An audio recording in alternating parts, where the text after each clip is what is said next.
Hello and welcome to the Two Robbies Podcast, your destination for in-depth discussion and analysis of the Premier League and the Champions League. I'm Robbie Mustoe, he's Robbie Earle, and here are today's topics. Liverpool and Man City both take care of business ahead of Sunday's crucial showdown. Chelsea capitulate in the second half at Stamford Bridge against an impressive Brentford. A hapless Manchester United escape with 1 point against Leicester at Old Trafford. And Spurs into fourth place, at least temporarily, after hammering Newcastle 5-1. All that and more in today's episode. All right, Mr. Earle, another fun-filled weekend of Premier League action. So much to get through as always, Rob. Let's start with the first game of the weekend. Liverpool, as I said, got the job done. 2-0 against Watford at Anfield. A little nervy, I thought, for periods of time. I think we got a flash of some of the great things they do. We got a little glimpse of some of the things that they also do, Rob, and giving away a few opportunities to Watford that didn't take them. But I don't think anybody, if you're a Liverpool fan, is that bothered. They won the game 2-0. Jota and Fabinho with the goals. A late penalty converted nicely from Fabinho. And is it as simple enough as job done, or is there still a little nagging concern that they give up a few chances? I think in answering your question, it's about job done. It's about the 3 points. It was about going top of the league, even if it was for a couple of hours, and at least trying to force a little bit of pressure on Manchester City. I have to say, Rob, just before we start the podcast, to our watchers and listeners, I'm actually over in the UK. As ever, I'm being the scout, going out early for you, Rebecca and Tim, just to make sure everything's going to be okay for our big weekend next weekend, when we've got a number of games. We're going to Newcastle, we're going to Aston Villa, and then we'll be at the Etihad on Sunday for that huge game. So just over in the UK. So again, if some of our technology is not quite at its very best, we do apologise for that. But just having a chance to go back to the game, Rob, I thought it was one of those games where was more about the relentless style and sort of spirit of Liverpool than it was about their skill or the way that they played. And so it was interesting, Rob. The first 20 minutes of the game, as I'm watching, I'm thinking, this is a typical kind of international break. Players been away, different fortunes for some. You like to have a Mo Salah, who obviously has missed a penalty. His team aren't going to go to the World Cup. You've got all those kind of emotions. And then all of a sudden from club football, you've got to pull it all together. You've got to get the focus right, and you've got to play the football. Now, it wasn't the scintillating, most controlled football I saw, but there was still some really good parts for me and what Liverpool are about. The goals, Diogo Jota, Rob, 14 Premier League goals, 20 in all competitions, another header. Just bringing that other option to Liverpool that maybe they didn't have it in the past, maybe when they were going against City that year when they went toe-to-toe and City just made it.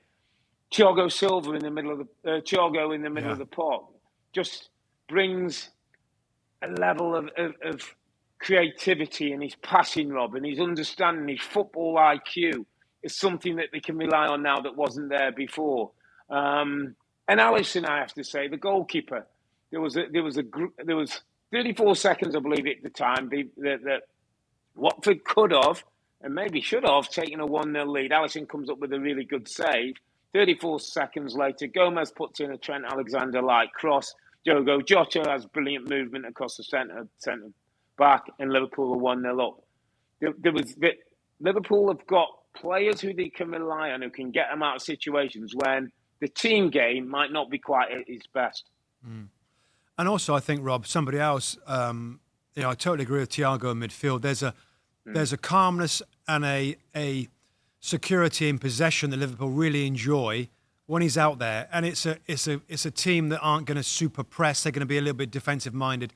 You get the better passing, the reliable possession that he gives you. I thought he was excellent in midfield. Also, Joe Gomez, Robbie Earle, a player that's been pushed out really. I mean, he's been right side, defensive side of Trent Alexander-Arnold's position. Of course, he's been superb at it. So Gomez hasn't played there. John Matip has been the preferred partner of Van Dijk. So he's been a little bit pushed out. Yet he came in at right back, produces a ball, by the way, a fantastic Trent-like cross for that Jota header. And I just thought his overall game, for somebody that's not been asked to do too much, was really, really good. I think we saw Jurgen Klopp, or we heard him talk about He needed to be the best lunchtime atmosphere of all time because of the things that you talked about. And by the way, because of things that we saw, I thought the atmosphere was really good. We got a sense of it right from the start, Rob. When the game kicked off, and there was moments in the game where it was kind of not great from the team, but the fans did make an atmosphere. And I think all the little details that Klopp said, I'm sure he's told the players, don't be complacent, do the right things. He's got Mo Salah that I guess he thought was going to be in good shape. I thought Mo Salah looked a little off it. I mean, maybe just a quiet game for him. He came off, didn't look particularly happy with that, but that's kind of normal for him. So there was a few little red flags, I suppose, around this game and the way that Watford can do something with those young, quick forwards. They had chances to do it. They didn't. Liverpool showed the quality. The penalty was a correct call later on when it was Kutska that was wrestled Jota to the ground. So, I think that's just goes down as we'll take that.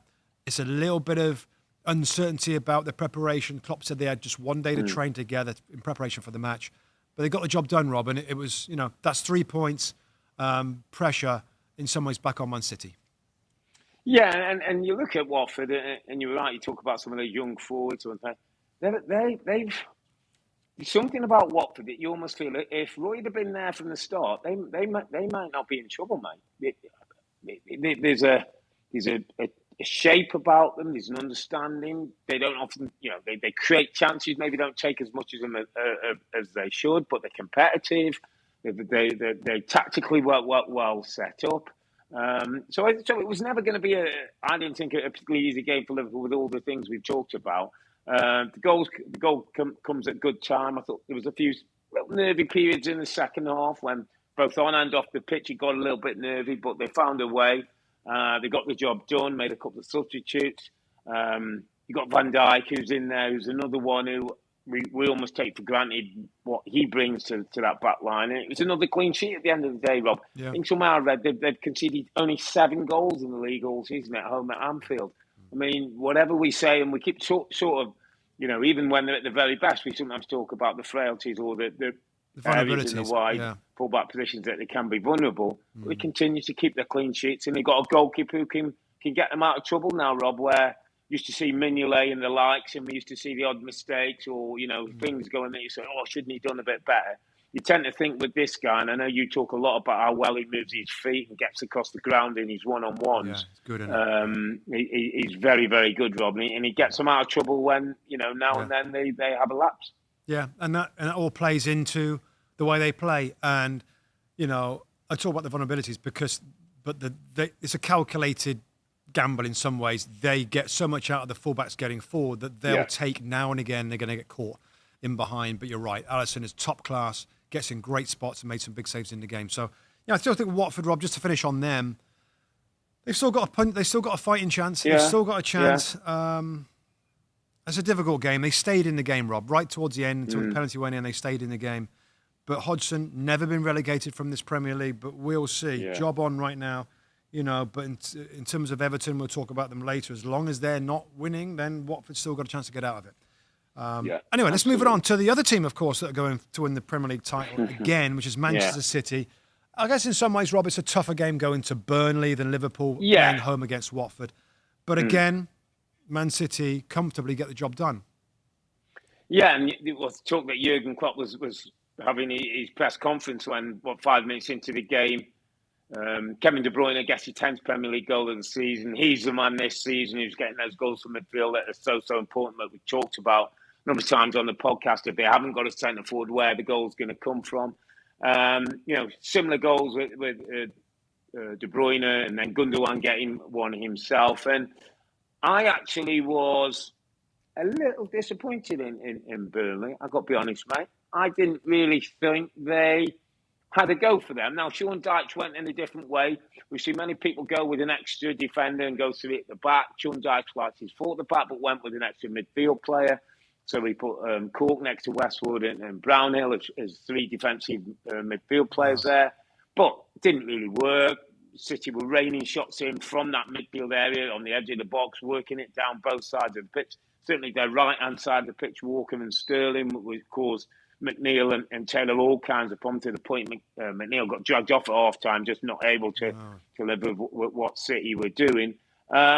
and City do the job the way they do it, Rob. And again, it wasn't City at their sparkling best, but it was City in major control. I think it's 76% possession of the ball, 12 shots in the game, 6 of them on target. And Burnley didn't really. Burnley had 2 shots, 1 on target, for a team that are supposed to be there to blood the nose of the likes of City, to give them a hard game at Turf Moor. It's not happened there. I think it's 10 straight wins now for City at Burnley. They've scored 34 goals and conceded 1, mate. So almost like, not today, Burnley. We're not in that mood where you're even going to get close to us. Like, we're pushing on for the title. I thought it was a good response to what Liverpool had done on the back of another international break. Any standouts for you, Rob, in terms of Man City? I had my eye on the Chelsea game. All the games, of course, going on at the same time on Saturday. I have more of an eye on the Chelsea game, which we'll get to next. Any standouts for you? It's a really interesting point, my friend, because I'm going to go straight to my underappreciated player of the week. Oh. Now, here's a guy who doesn't get the headlines for Manchester City, Aymeric Laporte, my friend. And the reason why, well, part of the reason, and I'll be totally honest, why he was brought to my attention, I read a stat that he's had 100 Premier League games and he's won the most points of any player who's played 100 Premier League games in the Premier League ever. Wow. He's won 82 games, he's drawn 8, and he's lost 10. And I kind of thought about Laporte, Rob, and I thought, it's really interesting, isn't it? Because at one point, I think he was a partner of Vincent Kompany, and we all know how Vincent Kompany is held in high regard, not only at City, but across the game. He's been a partner of John Stones, who we all think, I think over the time has improved and become a better defender. And he's been a partner of Ruben Diaz, who everyone talked about was maybe the reason why City brought somebody in who can win him a title. And he's the Joel Matip of Manchester City. He's the Ben Mee of Burnley. People who play with him always seem to get the recognition. This guy, I think, Rob, is an important player in terms of what he does, and left-footed gives him some balance. But I also think he's vocal. He's an organiser. I think he's a communicator. When I look at that back four, I look at Walker, I look at maybe Cancelo, I look at Stones, let's say, in the defence that played against Burnley. And I think he's not really a guy who's an organiser, who's going to like the company or somebody. I think Laporte is that guy for Pep. I think we've seen games when Laporte's played, and a couple of times we've scratched our heads, and Stone's not played, and Diaz hasn't played. I think he's got a bigger role in this back four in terms of just making sure things are right around him, in front of him, behind him.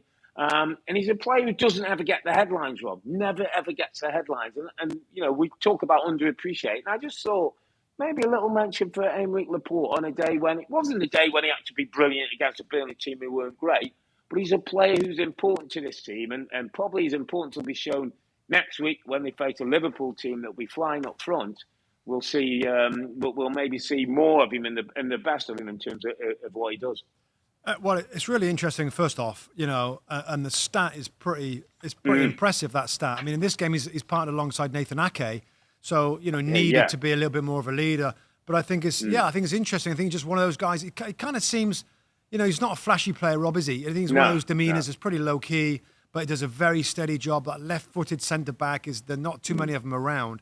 It's a good shout because, you know, I think you make a good point about the other centre-backs that get the headlines, but he's been pretty steady. I mean, there's competition there, Rob, with other players, and he hasn't always played.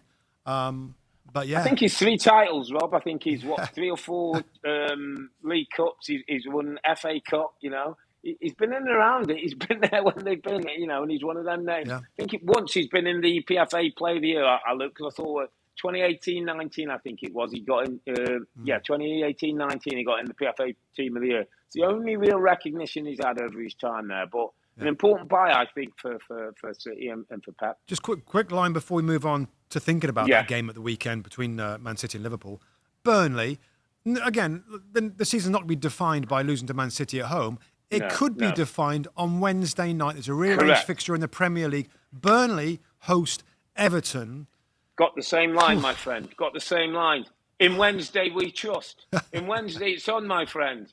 I mean, if on Wednesday we don't trust and we don't deliver, Sean, I think, you know, we know you've got some games in hand and we know you leave it late. We know you believe in your processes, but it ain't looking that great, mate, to be honest. I mean, everybody who listens to this or watches us or whatever or follows the Premier League, please find a way to watch on Wednesday.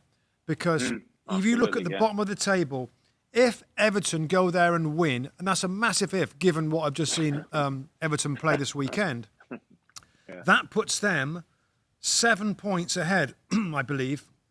So Everton, so it's puts them 7 points ahead. Yeah, there's 4 points between them now. Right. If Burnley win, they go a point behind.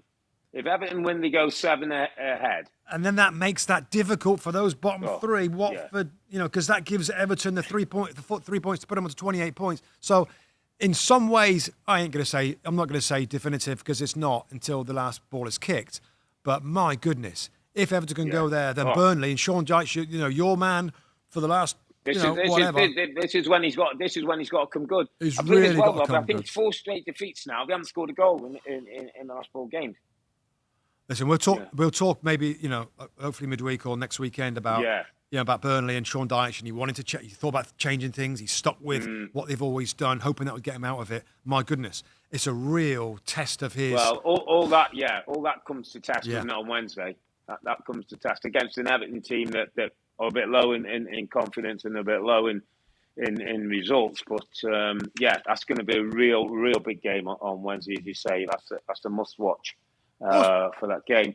Shall we move it on to another must watch? Another must watch, Rob, at the weekend on Sunday. You're there and ready for it. I'm flying out, I think, on Wednesday night for this game. Talk about must watch. Man City home against Liverpool. Again, the team, Rebecca, Tim, you, we're all going to be out there. Like pitch boys side. are there, aren't they? The big boys are there. I think Earle and Graham and Lee are going to be commentating. We're going to be pitch side on the studio. Hands on. Yeah. Can't wait. I mean, that's it, innit? I mean, that's it. Is that, Rob, are we... No, we're not. Is this title decided? No. This title decided? No. Not yet. It's not, is it? It's bearing, though, isn't it? It's big bearing. Yeah, I mean, if Man City win... Yeah. That's 4 points, but that's only 2... That's why I just don't think it's done. Do you know when they went a point, when City done it by a point, they both had 8 games to go at a similar stage, and they both won all 8 games. I mean, that'd be amazing. Yeah, I mean, they can't both win 8 games because one of those games they got to play each other. So, I mean, that's an indicator. I mean, it's early, mate, and we'll talk about it. And if we get to midweek, we'll do some, and obviously we'll do a podcast after the game at the Etihad, wherever we can. Listen, if we're sitting on the bench after the game, we'll make sure we get a podcast out. But what's your gut telling you a week away? And I know they've got important Champions League games midweek. Liverpool at Benfica, aren't they? And City have got Atleti, which is never an easy game. But what's your gut tell you about Sunday?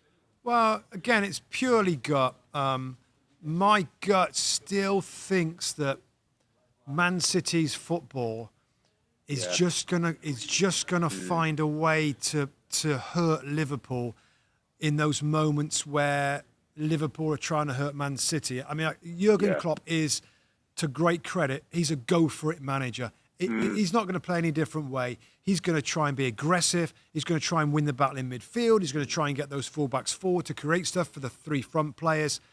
Yeah, my gut's just saying that City will just use those areas. I mean, listen, I think everybody knows that it's such a difficult game to try and predict. What I would say, Rob, and I said earlier that it's not going to be definitive. We will have a strong favourite after this. After a win, and if a win either way. A win either way, we got a strong favourite, and then you maybe start to think that the momentum could be with Liverpool if they come out on top. If Liverpool win, you've got to remember that 14 points and how far they've been behind to get ahead and then have it in their hands. You kind of feel that Jurgen Klopp in this group this year are not going to let that go. And the Champions League, Rob. And the Champions League. My gut tells me City's exquisite way of playing with that football will just create enough of those good chances that the players will be on top of the game and they'll find a way. I mean, Sterling's coming into good form at the right time. Mahrez, De Bruyne, Gundogan scoring. A lot of good things are happening. Foden, a lot of good things are happening just for City when they need it. But listen, Liverpool could easily go there and with that front three, Yep. put that City defence into real problems. So loads to look forward to. We'll have more to discuss, but listen, both of them have come through wins this weekend. When they both feel they can play better, I think they'll both know they'll have to play better next weekend if they're going to win that one. Yeah, and just last thought of me, Rob, on that one.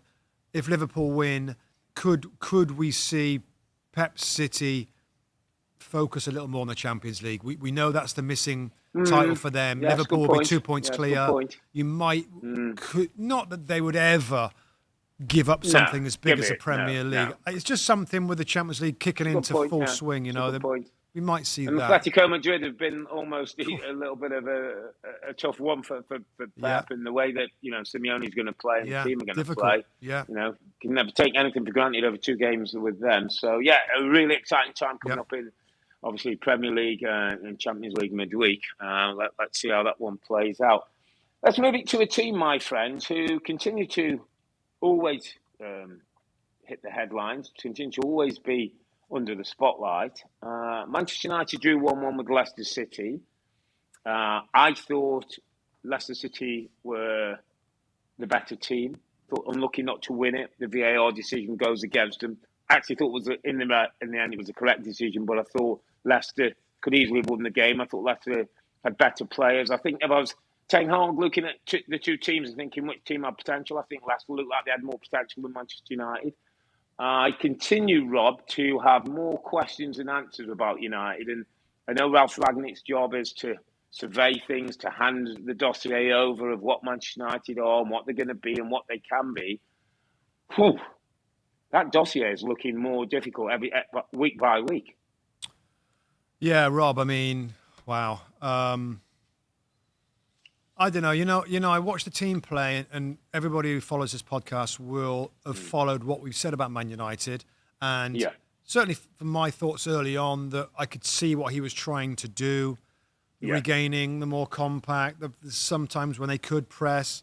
I'm not seeing anything now. I think the talk of a new manager from John Murtough and the football club over the last 3 or 4 weeks has undermined Ralph Rangnick. Well, he's not going to be here then. They're definitely going to look for somebody else. I think from then the performances have been a lot worse.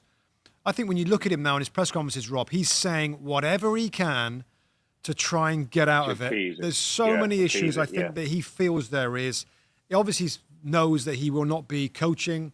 The consultancy part that was always kind of flaky, and what the heck is that? What does that mean? Is still as flaky as that. So much, I mean, it gets you onto the big picture again, and we've said it so many times, Rob. We did a big segment about it this morning about, director of football. Is it right, John Murtough? Is he the right guy? Is he one of the best in class to do that side of things? When you consider the other part of it in terms of the manager, and I'll just throw it back to you, Rob, real quick. Rebecca asked me today on the show, given that John Murtough is very likely to be the director of football going forward, does that influence, right, you as a pundit and me, who we think would work best with John Murtough? Because I'll tell you right now, if it's John Murtough, I'm definitely thinking of Pochettino, because Pochettino will have more influence. He'll push more. He maybe will get more of what he wants in terms of players, where Erik ten Hag, who's making his big step up, will think, well, Murtough will be a bit more dominant, and I'm not sure that's a good thing. No, if a different director of football, then I really like the possibility of ten Hag being a very smart coach. But working with Murtough and the club's current recruitment, I worry there's just going to be another guy that kind of underperforms given the recruitment side, where Poch will push for better players. But isn't that question more linked around Murtough than if John Murtaugh's not the right man? Yeah, but don't go forward with him. No, Rob. But I know we've done that. I know he's on a con. But if he's not the right man, why are Manchester United continuing to go forward with things that are not right and almost like finding a way to, well, let's get Poch then. If Ten Hag's the right guy, who you believe is the right coach, who's going to steer this club towards where they want to go to, and John Murtaugh's not the right man, do you know what? Find another role for John Murtough. Find another role for him, Rob. Don't go down the road that you know is not the right one. Because guess what? In 2 years, when we're on this podcast and we're getting older and greyer, we're going to have the same conversations. We're going to be having the same conversation. That's Manchester United's problem at the moment. They're accepting mediocrity where everybody else is going for best in class. Yeah. Is going for great signings. You look at Spurs today, mate. I'm telling you what. Be careful with Spurs. Yeah. He starts getting a little bit of money and he starts getting things. Spurs are coming. Spurs are leaving United as well. Yeah, and a club, Rob, that's got both sides of it figured out. Finally, Daniel Levy's made 2 good hires, and Paratici, the Doctor of Football, and Antonio Conte worked together before. I mean, they've won before. That looks a lot better. I just think, Rob, it goes back to the directing of the club and Ed Woodward, who put him in place. Football people. Football people, Rob. Yeah, but what they're saying is, let's have people that know the club. Murta, he's come up from the youth side, the development side of the club. Yes. Darren Fletcher, great egg. We know him. Yes. Ole Gunnar Solskjaer, we know him. He knows the club. Yes. It's like this is a giant of a club. It's become a boys' club then. If you've got some connections, you get a job, and if you don't got connections, you don't. I mean, if the best guy out there has never been to Manchester in his life and doesn't know anything about Manchester, but he can sort this football club out, give him the job. You know, the Manchester United DNA line. What is the Manchester United DNA? I've forgot it. It's gone out of my head. Everyone keeps telling me, that's not our DNA. What is in Manchester? It's 10 years since you were winning things with Fergie. Yeah. 10 years. Yeah, it's kind of in limbo again there, right? Do you want to spin back to the game real quick, Rob? I want to get your opinion on a couple of things, because it could have been a lot worse for Man United. David De Gea makes a world-class save. Brilliant, with the headed chance during the game. And I thought Scott McTominay was lucky to stay on the field, Rob. Did you get a good look at that? Yeah, the angles? It was a really bad tackle. We've seen red cards for those, Rob. Definitely. Straight leg, going in on a tackle. He didn't have a good day, McTominay. Thought he was off. It was one of those off days for him. Didn't look comfortable with the setup and the Pogba and Bruno going, and it just didn't look or feel right. I don't know if it was frustration, but he's very, very lucky he doesn't get a red, Rob. Very lucky. I totally agree. And the performance, I saw some kind of headlines about poor Pogba. Wow. I mean, is that acceptable, Rob, just to kind of to run around a little bit and not influence the game? I mean, you talk about decisions. So I wrote because again, the Pogba and Bruno, I said, doesn't look like they know what they were asked to do, or it looked like they didn't want to do what they were asked to do. Yeah. It was one of them. Yeah. I couldn't quite work out which. Yeah. So one is either on the coach or one's on the player, or maybe it's a bit of a combination of both. I think, Rob, look, summing up this kind of team right now, and with different managers that want the players to do different things, you can either say simply the players aren't as good as what you might expect with some of the fees and the reputations. That's one side of it. Or they're kind of uncoachable.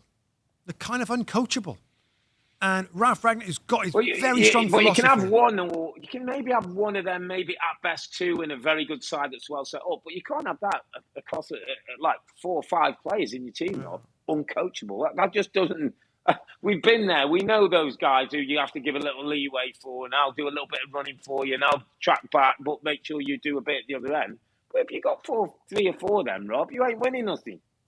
No, and I do think we'll get on to Spurs, but if Antonio Conte would have went in there, he would be throwing. This would be getting pretty ugly now, which it needs to, because But because that was the correct thing, wasn't it? He wouldn't suit us, or he's too abrasive. It's almost like, no, but that's what this football club needs. Why are we going away? But just before we move on, Rob, as well, and I did want to do a little mention to Leicester, by the way. Brendan, we have to because I thought they played well. I like Fofana back makes a huge difference. Just look at him, and Johnny Evans is a 2. Tielemans, Rob, 25 million. I think they're talking on the end of the season because his contract's up. United to do worse and get rid of Pogba and go and sign him in the middle of the field, and Fred. Yeah. Iheanacho, I thought, showed some good signs. He's not always been best. A little better finishing, a little better concentration. He gets more than the 1 goal and probably wins the game for Leicester. Had a good hand in the Madison. Madison and Barnes looked a threat. I thought it was a bit more like the Leicester when you look at who's was available, and then you think Ndidi and Vardy added to that. I thought well played Leicester City. That was more like a Brendan team, well coached. good individual players and create one or two good opportunities. Totally. Centre-backs being back, Rob, is massive for them. Johnny Evans and Fofana, who looked so good after an incredibly long layoff. First game of the season. He was out in pre-season. And also, I'm sure I've had him before and underappreciated. Kiernan Dewsbury-Hall, 23-year-old kid, came through the academy at 8 years of age. He is looking a really good player. Really good player in midfield. So, yeah, I'm some ways I'm pleased for Rodgers. It's been a bit of a rough season in general. People starting to poke a little bit and, maybe starting to get a little bit of pressure, Brendan Rodgers. But I think you're right. He's a good manager. Players are coming back now. And they could have won the game. I mean, the disallowed goal, Rob, for the Varane kind of hook the foot. Yeah, he hooked his foot a little bit, It's the right call, isn't it? It is the right call. It was the right call. But a little fortunate. Not fortunate. Yeah. VAR, I think, we had a great angle of it really pulling, hooking his leg away. Yeah, he pulled the foot away, didn't he? All right, let's move on to Tottenham Hotspur. No, let's move on to Chelsea, Rob. Let's go to Chelsea first, then we'll get Chelsea, to Tottenham. Yeah, no, this game I did take a good look at. I didn't watch it much because I ended up watching the City game because I wanted to keep an eye on that one and obviously see how they did based on what thing. Obviously, it's 2-0 and the way Burnley play. I had a little switch over after that to watch a bit of Chelsea. But, well, I mean, sort of without watching the game, Rob, and seeing the sort of scoreline and things happening, I'm kind of thinking, this was one of those games. It was always going to come based on what's happening in the club. And it was interesting and I was pleased. It Tuchel kind of went, I'm not having that one as an excuse. That's not the reason why this happened. And I was pleased he did that because, I watched the highlights and saw it. And that would have been, disrespectful to Brentford, who... Yeah. I was just thinking, let's just think of Brentford, Rob, when, West London, and you've had your Chelseas and you've had your Fulhams and you've had your QPRs all there. And Brentford were probably League 3, League 2 when those clubs have been there. For them to go to Chelsea, they lost 1-0 early in the season. I think Chilwell scored a goal and Brentford battered Chelsea. Mendy made 5 or 6 brilliant saves and they won 1-0. I remember that day and thinking, God, this Brentford team, they lost a little bit of that kind of buzzing character, but it looks like it's coming back. I thought they were excellent, Rob, at Stamford Bridge. I thought they were absolutely excellent. And it should be a day the players and those fans remember for a very, very long time. Well, we were talking about it in the studio. One of the best results of all time for them. Yeah. In terms of, they just beat the European and world champions in their own stadium. 4-1 with some brilliant attacking football. Brave set up to start with. Went with 2 players up front, three guys in midfield that we'll go on and talk about. But just, it's 4 miles away from Chelsea, Rob. 4 miles as the crow flies from Stamford Bridge to Brentford Football Club. And the second half reaction after going 1 down with an incredible Rudiger strike. Yeah, Rudiger. He's been trying it all season, by the way, hasn't he? Yeah, he's been trying all season. He runs over to the coach, gives him a big hug. Yeah. Stamford Bridge is like, this is what we like. So the reaction from Brentford and the ruthlessness of the finishing, Rob, and the quality of the play was amazing. It was absolutely stunning. Talk about deserving it. Talk about being an incredible asset to the Premier League, what they've brought. When the others are struggling at the bottom end of the table, the ones that were promoted. Brentford have really kicked on with a bright manager, a bright owner. We know there's been 2 directors of football. One's left now. Yeah, one's left now. Been involved with Southampton Football Club, but still, well-run club. Director of football, good coaching, Thomas Frank. Another example of getting those 2 parts working really, really well, and it was fantastic. Absolutely. Now, I want to pick out an area of the team, Rob, that I thought was amazing. The midfield 3 for Brentford is Vitaly Janelt, who scored 2 goals in the game, by the way. Yeah. Janelt, left-footed player, gets a photo and sticks it in the top corner. Christian Eriksen, scores first goal back in the Premier League. Lovely little chip. And my underappreciated performer is Christian Norgard. Now, this is such a apt player for this category. Absolutely is. A journeyman European footballer. I think he's like 28. He's played in Germany. He's played in Denmark. He's played in Italy. Yeah. Not stellar clubs. He's come into the Premier League, Rob, and a bit like yours with your stats on Laporte. I read this week in prepping for this game that he's got the best tackling, interception stats in the Premier League. He miles better than N'Golo Kante that he played against in this game. And you saw all through the game with his tackles, interceptions, really good on the ball. Again, he's not going to be one for the future. He's not going to be one that people talk about. But just trust me, and the next time that anybody watching, listening this watches Brentford, just watch. He's over 6 feet tall. He's kind of really good on the ball, which you need to be when you hold in the middle of the park. You've got to be trustworthy in possession. But it's all the things that others don't like to do. And the way that he combines with Eriksen and Jan out, we've got the goals. He is a really, really good defensive midfield player that we should have highlighted maybe a little bit before in the season, Rob. But another strong game in a historic game for Brentford is the right time for me to pick out a Brentford player, and Christian Norgard. What a good commanding performance and a good commanding player and an important part of this Brentford success story for this season. Yes, a really good shout, mate. Absolutely really good shout, because he's one of those players. I remember seeing him early in the season, Rob, and he's brave. People are under pressure, and he'll go and have the ball off them, and he'll go and help them out, and he'll go and join it in. And I was thinking, he's confident in himself, and he's got good touch, he's got good technique. And then all of a sudden, Eriksen comes in, and quite rightly, he's got the plaudits and the spotlight, and obviously the journey that he's got back to the Premier League has put a lot on him. Which is a really good pick out Norgard, because he's somebody who'll get overlooked under normal circumstances. And we talk about maybe the wide players, we talk about Eriksen, we talk about the front boys, but you're right. Against, a midfield, and I looked at the three, you got Mount, you got Loftus-Cheek, and you got N'Golo Kante. Yeah. I mean, that's some quality in there, by the way. Yeah. And Brentford are brilliant. Absolutely brilliant. Yeah. You don't win 4-1 away from home without the midfield really dominating and making the most of their play. So an off day for Chelsea, Rob. An off day for Chelsea. Brilliant day for Brentford. The other thing, Chelsea, Rob, I just thought, which is a bit of an ode to, for all these clubs who are always going overseas and spending, you get Ivan Toney and you get Brian Mbeumo, two journeymen, I think. Well, Tony's come the difficult ways at Newcastle's had to go down the leagues and come through, and he's come through with Brentford. But Mbeumo's a little younger. He's a younger player. He's 25, isn't he? 24, 25? I don't know. I think he's a little younger than that, but good player. Really like him.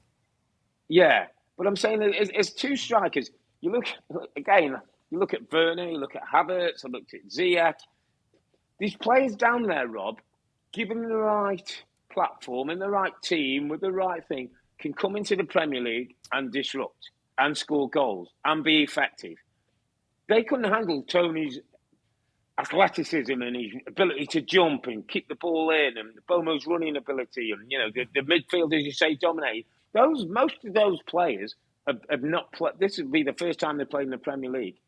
Yeah. No, so you don't have to go and buy 60, 70, $80 million players all the time. These players down there for 15 or 20, who if they're the right setup with the right coach and they're well set, tactically set up, can be really effective. Rob, I want to follow on that point. Brian Mbeumo, by the way, is 22, so he's a young'un. So there's a ton of upside on him. But I want to continue your point, Rob, real quick on this, because it's not often we go into a little bit of detail with some of the smaller clubs, and when we get a chance to do it, we should absolutely do it. To your point about recruitment, it also shows you if you've got a strong presence in a country in terms of your scouting. We know the background of this football club is Denmark, and the people that set it up and the Moneyball guys initially were focused a lot in Denmark. There's so many Danes, that are proving, to be Premier League quality, Rob. Premier League quality. Now, because they've got so many boots on the ground there, watching games, knowing players, that you haven't got to go to the end of the scale. You haven't got to pay fortunes for Premier League ready players. They're out there, but finding them, polishing up the raw gems or whatever, that's the key to it. And it's just, Denmark's not a hotbed of football, but there's players probably in a ton of other countries. If you have the right scouting, you really target a country, Rob, and think, you know what? There used to be Norway, didn't it? Norway was a great hunting ground, wasn't it? With Berg and Ollie and all those who came over. So there's fertile fields to be explored in different random countries, and if you go somewhere with good quality scouts, you can find bargains. And right now, they are all Premier League players. They earn the right to be there. They're earning the right to stay there. And that is remarkable if you find these players from different countries in different leagues. So top-class Brentford, right the way through the club, from Matthew Benham, the owner, to the directors of football, the manager, Thomas Frank. They've been, again, superb in the league. Yeah, absolutely. Well done, Brentford. Enjoy the day. Chelsea, I think you're going to have to get a little bit better for Real Madrid by midweek. That won't be good enough for that one. Let's move to a team who continue to go very well, I believe, my friend. I think it's 4 wins in 5, either side of United. And 5 goals today. No Harry Kane goal, though Harry Kane very involved. They were 1-0 down to a poor goal. I thought the goalkeeper should have done better. I know he come through the wall. And as I was sitting there, Rob, what my thought was, and the goals came from the likes of Doherty and Royale and Davies, defensive players, as well as Son and Bergwijn. And Son instrumental second half, particularly in dropping and getting the runners, and Kulusevski again showing us what a good player he can be. So as I'm sitting there, my thoughts were, we've known there has been Spurs teams that go 1-0 down and have a bit of a sulk, can't get back in the game. They score just before half time. It changes the outlook of the game, because I suppose if Newcastle go 1-0 up, we can defend it and hold on for 10, 15 minutes second half. All of a sudden it feels different. But this Spurs team are a little bit different. They're a little bit different, mate. And the little bit different is the little fiery man who stands on the side of the pitch with them. He makes them different. He doesn't have to make them different. There were 67 minutes on the clock. They were 2 or 3-1 up. And he pulled Emerson Royal over to him, and he started barking orders to Emerson Royal. Emerson Royal looked like he was so scared, and he run on the pitch. I was scared. Watch. And it was just like, wow, this fella's on it. I know. Absolutely on it, mate. He looks like an angry man. Was it the Eric Dyer quote saying that he wants us to be uncomfortable all the time? He wants us never to be comfortable, and it's an unusual kind of. But what a good way of saying it. Don't ever be comfortable with the way that you're playing, or the system that you're playing, or the results that you're getting, whether it's winning, particularly when it's winning. Don't be comfortable with it. I thought this was almost a total performance, maybe the goalkeeper with the free kick. Yeah. I mean, I thought initially patience was needed, because Eddie Howe, we've organised Newcastle, very well set up, very compact, made it difficult for Spurs. But Spurs now, Rob, I don't know if you noticed today, they've got 2 real avenues of trying to get to you. It's with those front players all dropping between the lines. Yeah. So Heung-min Son coming in, Kulusevski coming in, and Kane, of course, will go up. He'll come back in. Yeah. Then that pulls in a back 4, because if there's 3 players there, you've got to come in and protect those. Leaves the space on the outside for the wing backs. So it's pretty straightforward, but it's very apparent today, and it's great because at Spurs, this new stadium, there's wonderful views that we get on the tactical camera and even on the main camera for the game that the people at home can see. You get a really nice kind of a bird's eye view of all that happening in front of you. And like I said, Newcastle initially in the first half did a good job of stopping that, but they couldn't continue to stop it. And as we know, when they go forward and the ball turns over, the mistakes that were made by Newcastle, I mean, there aren't many better than Spurs anywhere that I've seen in terms of springing forward, getting those balls in behind. And, a front 3 right now, I know we've talked about Kulusevski, it seems on every podcast, Rob, but for right reason. I watched him closely again today. He makes so many good decisions, Rob. He very rarely gives the ball away. The cross for the Son goal was his, when it goes to Kulusevski, I'm like, that's a goal. Because he's going to make that connection. Yeah. He'll find that ball. Yeah. He's not going to shank it or fluff it. It's his weaker side, his right foot. Make sure the ball gets there. I mean, Son's touch is beautiful. But those front 3 players with Son, with Kane, with Kulusevski now, with everything else that's improving as well, they look grooved, hungry, motivated. You've got the angry man on the side jumping out of his pants. I mean, it's an impressive run. It is an impressive one. It's a good look, and you've just touched on some of that I wanted to say as well. These improvements of players, Rob. Ben Davies has improved under Conte. Matt Doherty couldn't get in the team under Nuno. Nuno used to have him at Wolves. He played left wing back today, makes a goal and scores a goal. wing back to wing back, Royal and Doherty, in the way that he plays. This guy is one of them who can improve players and improve teams. And they've got a chance, my friend. This team, they've got a chance for this fourth spot. Well, come on then. Which dressing room would you rather be sat in right now, Arsenal or Spurs? Arsenal got a game in hand. Oh gosh, have they got the same points? I don't know if I've got the right table here. They're still 3 points behind, aren't they? Oh, the same. Sorry, they've got the same points. Same points. Goal difference is better now. Their goal difference was good because they got the 5 goals. Oh yeah. So in the top 4. Sorry, top 4 with goal difference. That's right. But Arsenal got the games in hand. Yeah, a couple of games in hand, isn't it now? So a couple of games in hand. So, 2 games in hand. I'd rather be Arsenal. I've got 2 games in hand and I'm playing good football. I'd rather be Arsenal. Yeah. But the little angry man might listen. That game, by the way, to be arranged, and I don't know where it's going to be arranged, Rob. Yeah. It could be as big as the one we got at the Etihad next week for the top of the table. That could be a 4th place playoff. Well, what's fun about that? I don't know what day they're going to. It's still to be decided when it's going to be played in North London Derby. But with the way these 2 teams are going, that could be it for one of them. I think it's going to be late in May, that, Rob. And just quickly on the run-in, Spurs have got a decent run-in, by the way. 9 games to play, or 8 now. Yeah. Just Liverpool away is a toughie. Other than that, there's a couple of mid-table teams in there, but most of them in the bottom half of the table. So Spurs now, going the way they're going, they got a great chance. I mean, it's so great. We've talked about the fight for the very top of the league. This is going to be a fantastic race as well. With that game, there's Spurs, I believe, to come. I mean, it's that's going to be some atmosphere. Absolutely right. Cool. Right, next up. It's going to be a game. So another team who just won't go away, Mr. Mustoe, is David Moyes' West Ham. We keep saying Europa League, they keep getting through. Premier League, they're going to drop off after a little while. And they don't. And he gets Jared Bowen back and he patches his team up when he needs to, and he gets his players out there, and they keep continuing to deliver, mate. I have to say it's against an Everton team who continue to hurt themselves and have got all kinds of issues to deal with. And Frank's, I think, looking at the side a couple of times and shaking his head as if to say he can't quite believe what's happening. Let's talk about West Ham first before we get maybe Everton as a bigger story. But West Ham are still in there, Rob, aren't they? They're still not gone away. They haven't gone away, and full marks to them.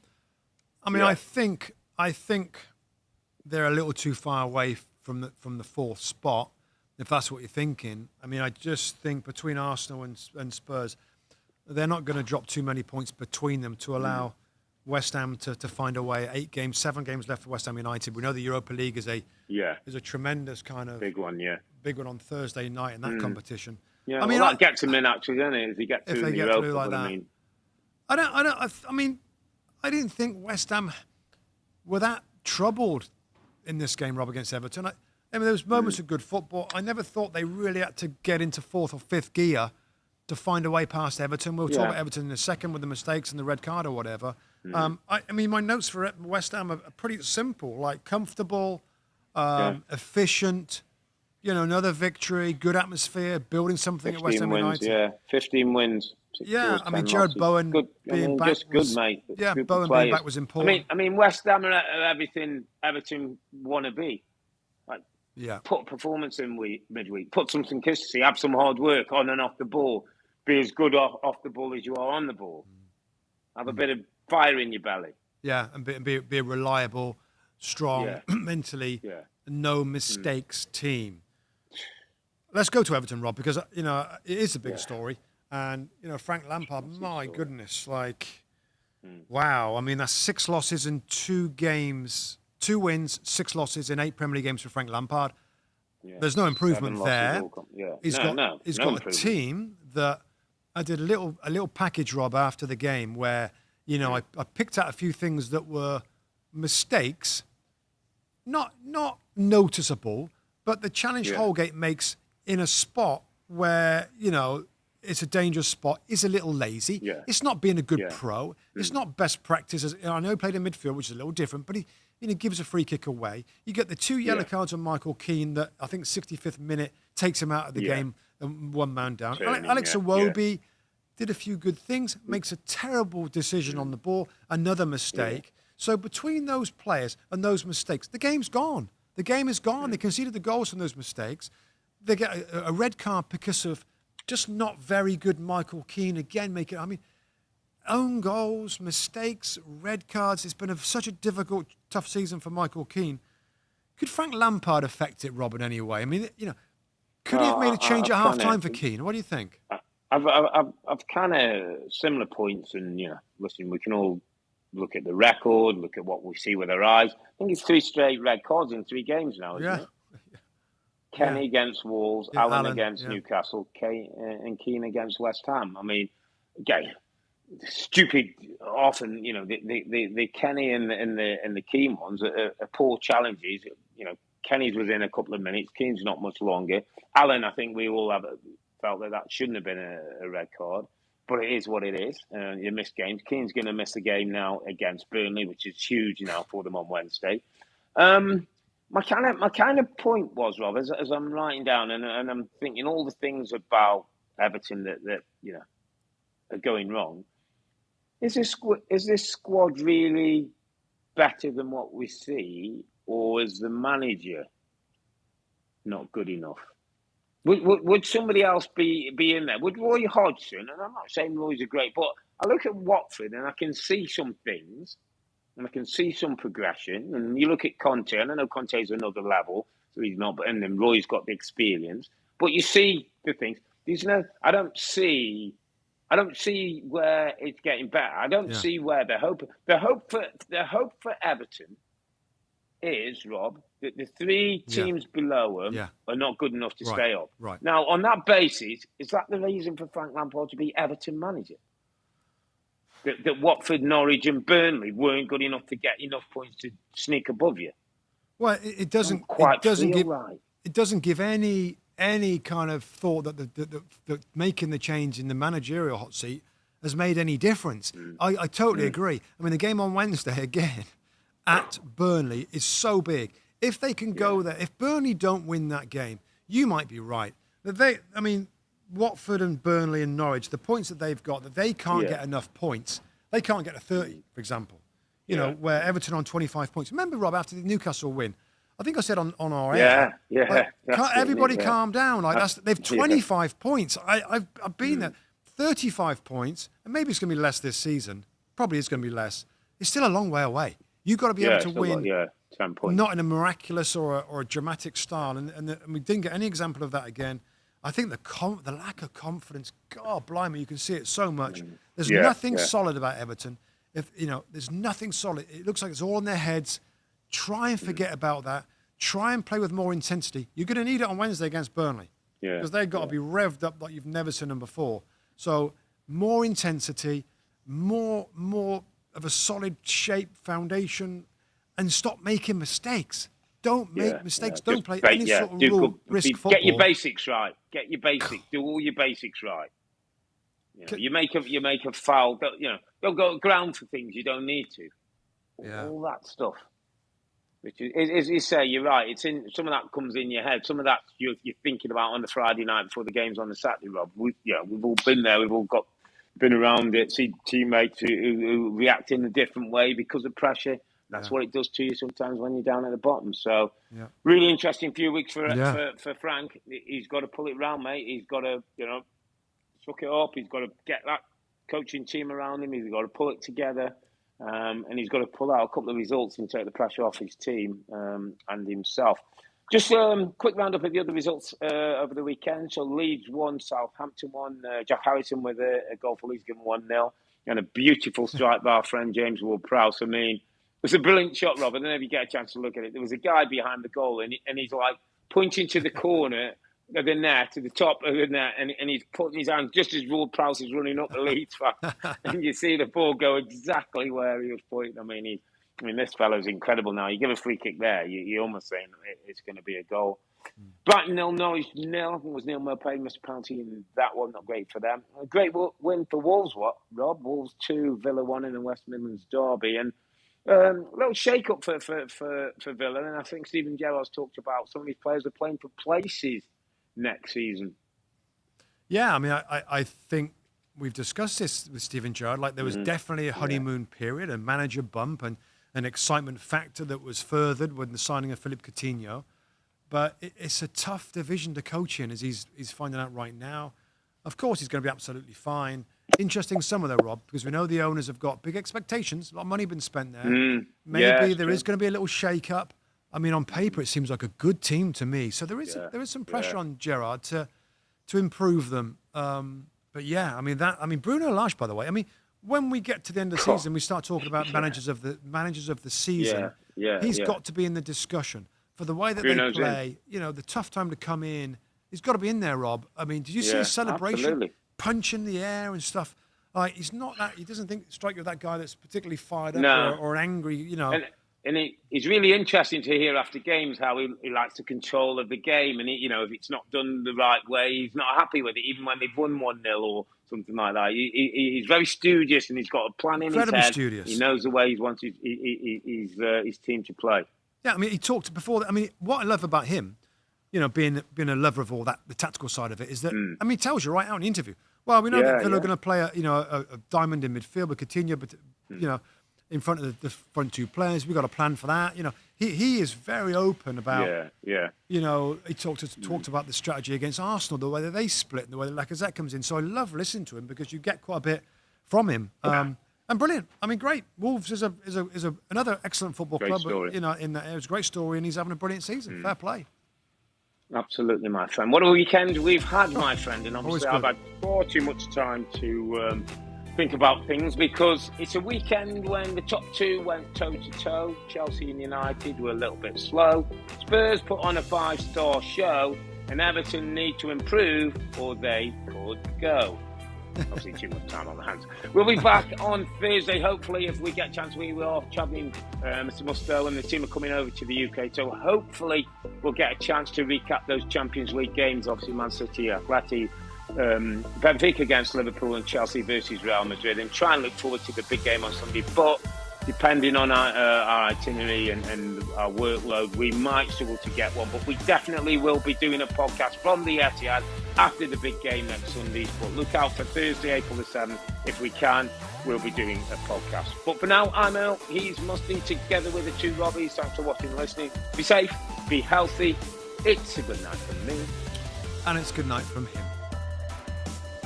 Good night. Good night.